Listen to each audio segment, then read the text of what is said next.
Nearly half of employees hide their AI use, according to a study. AI bots may be killing the internet?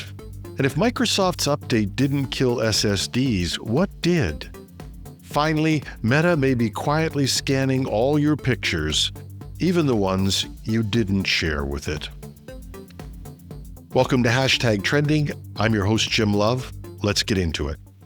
Nearly half of employees, 48%, said they hide their use of artificial intelligence at work to avoid judgment, according to the 2025 AI in the Workplace survey by WalkMe, an SAP company.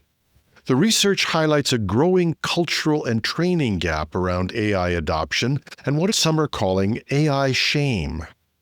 The survey found that 62% of workers admitted to using AI, but passing the results off as their own. Executives and Gen Z employees were among the most likely groups to bring AI into their daily work, but they were also among the least supported by formal training or company guidance. Gen Z in particular showed contradictory attitudes. While the group reports some of the highest adoption rates, many also display resistance and discomfort. Over half, 55%, said they had pretended to understand AI in meetings, and 65% reported that using AI actually slowed them down compared to manual work. Other findings point to broader challenges. Although 80% of respondents say AI has the potential to improve productivity, 59% reported that it actually takes longer to use than doing tasks manually. Anxiety levels were also high, particularly among younger workers, with many saying they felt increased pressure to produce more once AI tools were introduced. Across all groups, nearly 90% said they wanted more training to feel confident using AI at work. But according to that same report, only 7.5% receive any in-depth training. Cloudflare says about 30% of global web traffic now comes from bots. That's not news. For some time now, bot traffic has been growing on the internet. In fact, many think that Cloudflare's estimate is quite conservative and is just the number of bots they can precisely identify. Other sources like Statista and Imperva report that bot traffic could be as much as 50%. All of them agree that in many cases, bots outnumber humans. But a new report from Fastly's Q2 2025 Threat Insights shows that an increasing number of these bots are coming from AI systems for training and for search. And of that, AI crawlers for training AI account for nearly 80% of AI bot traffic. Meta's bots were generating 52% of crawler activity, ahead of Google, which was 23%, and OpenAI at 20%. When it comes to real-time fetcher requests, the ones that pull page content to answer user prompts, OpenAI accounts for about 98% of the traffic. Now, a lot of people are calling these AI crawlers strip miners because they make tens of thousands of requests for information for every one actual referral back to a source publisher. In other words, they use a lot of resources, but return very little user traffic or value in return. For the most popular sites, particularly those that contain a great deal of factual information, this can be a virtual assault on the systems, forcing them to upgrade in order to keep their site's performance at an acceptable level. It's well known in website design that users will abandon a site if it takes more than 3 seconds to load, with the numbers of abandonments increasing rapidly with every second of delay. As a result, some sites are trying to find strategies to keep the bots from scraping their sites. They routinely ignore robots.txt and other directives, resulting in the need for new ways to block access. You can see some of these as you browse the internet. They range from simply blocking what might be traffic to paywalls, requirements to sign in before reading, and other strategies, all of which creates friction and reduces the user experience. Cloudflare has rolled out permission-based controls, including pay-per-crawl options to let sites block AI bots by default, or charge for access.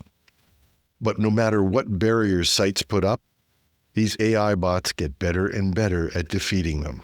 So for the near future, look for an increasing arms race in the newest area of conflict between publishers and AI firms.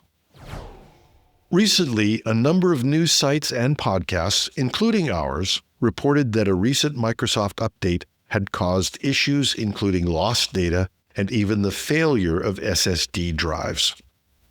Microsoft is now stating that they've conducted an internal review and found no link between their August Windows 11 update and these SSD failures. Their telemetry data didn't identify any increase in disk failures or corruption rates, despite online reports suggesting otherwise. The biggest SSD controller maker, Phison, reached a similar conclusion. The company conducted an exhaustive investigation, logging more than 4,500 hours of testing and over 2,200 test cycles across a wide range of drives. In these tests, engineers were unable to reproduce the failures and noted no problems reported by their OEM partners or customers. Phison also confirmed that a document circulating online listings of affected models was fabricated.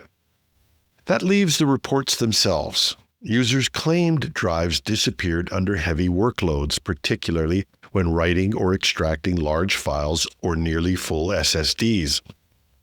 In some cases, drives would reappear after a reboot, while in others they were permanently bricked.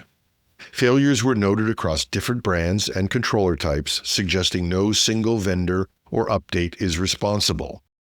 So the result is now officially a mystery. Both Microsoft and Phison have cleared their technology according to their testing, yet scattered user accounts still persist. So it's possible the cause may lie in edge cases of firmware bugs, coincidental hardware failures, or stress conditions on older drives. Until more evidence emerges, experts are recommending caution with large write loads, keeping firmware and operating systems current, and of course, maintaining regular backups. Meta has introduced a feature in the Facebook mobile app that it claims can personalize your experience using pictures from your camera roll. And while they don't explicitly say they're doing it, reports have emerged that Meta might be doing this by scanning your phone's camera roll, including photos you've never posted, to generate albums, collages, or story recaps. Meta says the tool is designed to personalize your experience, but surprisingly, many users, including yours truly, report they've never enabled it, which raises some concerns about transparency and consent. The option we're talking about appears under Camera Roll Sharing Suggestions in the Facebook app setting with two toggles, one for custom sharing suggestions from your camera roll and another for Get Camera Roll Suggestions while you're browsing Facebook.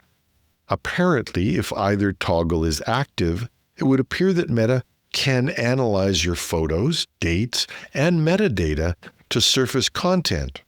Importantly, this is only controlled on your phone. It's not available from the desktop site. Meta insists that the feature isn't used for advertising, but critics point out that scanning private photos without clear opt-in is already crossing the line between convenience and surveillance. And users, once again, including yours truly, have reported that this is automatically switched on, or at least they never remember activating it. In my particular case, I'm not really a Facebook person. I know I didn't activate this. So if you want to turn it off, open the Facebook app on your phone, go to Settings and Privacy, Settings, Camera Roll Suggestions, and toggle off both options. It took me a bit of time to figure out. I confess that I'm not much of a Facebook guy, but I found a short YouTube tutorial, and I'll post that in the show notes. You can find them at technewsday.com or .ca under podcasts. And that's our show. Word is getting out about our podcast. Thanks for your support. Please keep it up. Share it with people, post reviews. All this helps. And we'd love to hear from you on ways we can make the show better or more relevant.